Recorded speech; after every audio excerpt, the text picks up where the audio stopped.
This is DigiVision Network. This is DigiVision Network with Bayero Agabi, your leading ICT business, lifestyle, and innovation show on the continent. Don't forget to follow us on the social media handles displayed on your screen. So, on our special report for today, we are looking at year 2021 and we're reviewing the major events, the news, the things that trended, the innovations and all. An interesting year coming from a year which was highlighted by the COVID-19 pandemic. Yes. So 2021 was, it kicked off as an interesting year. A year to look forward to, especially in the technology space. Yes, a lot of things emerged last year during the pandemic that changed how we live our lives, and we were anticipating and so eager to see how we continue. What the new normal will look like. in the year 2021. And so far so good. I have not been disappointed.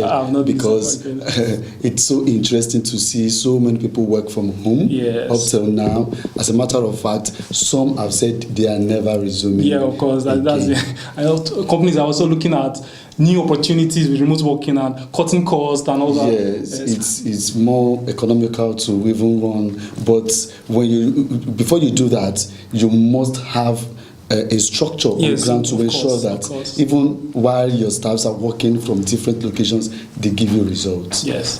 And not to forget some interesting innovations that came this year and some also interesting trends. But let's not let the cat out of the bag. Enjoy this report.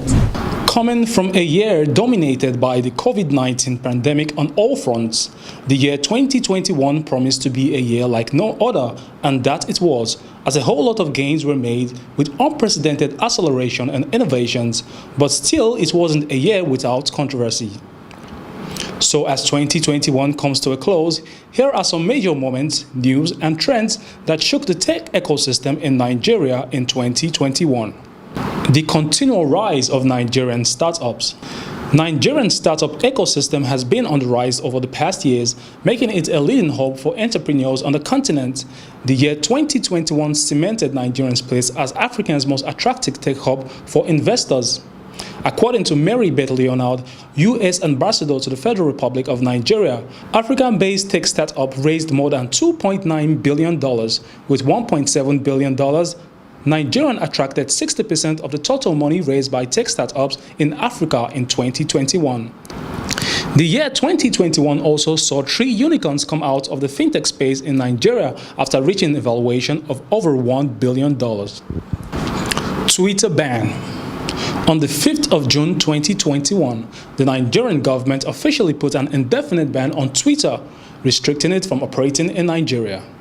The government claimed the ban was based on a litany of problems with the social media platform in Nigeria, where misinformation and fake news spread through it have had real-world violent consequences. Citing persistent use of the platform for activities that are capable of undermining Nigerians' corporate existence. The move by the federal government drew wild reactions from Nigerians and even international organizations. It's a constitutional provision. By virtue of Section 22. That is why the press is regarded as the fourth realm of the estate, because they even hold it a greater duty than the judiciary to hold government accountable to the people. And one of such means is, Twitter as a means of communication.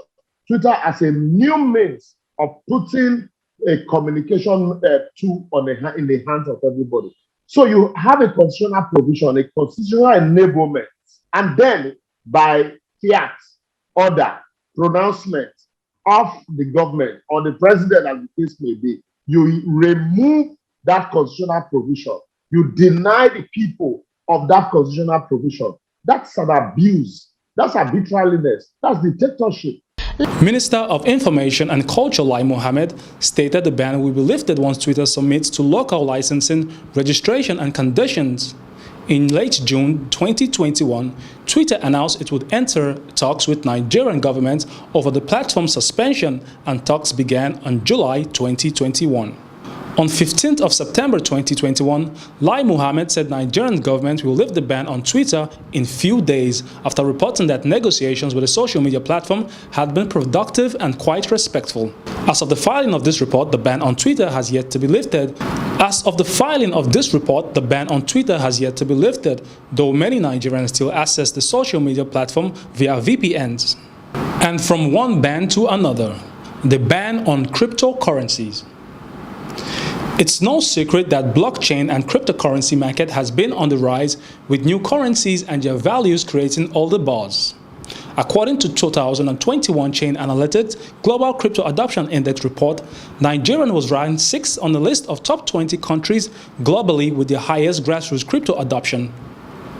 So it came as a shock when the federal government, through the Central Bank of Nigeria, early in the year placed a ban on cryptocurrency trading in the country. Now, the CBN has said banks should not do business with those companies.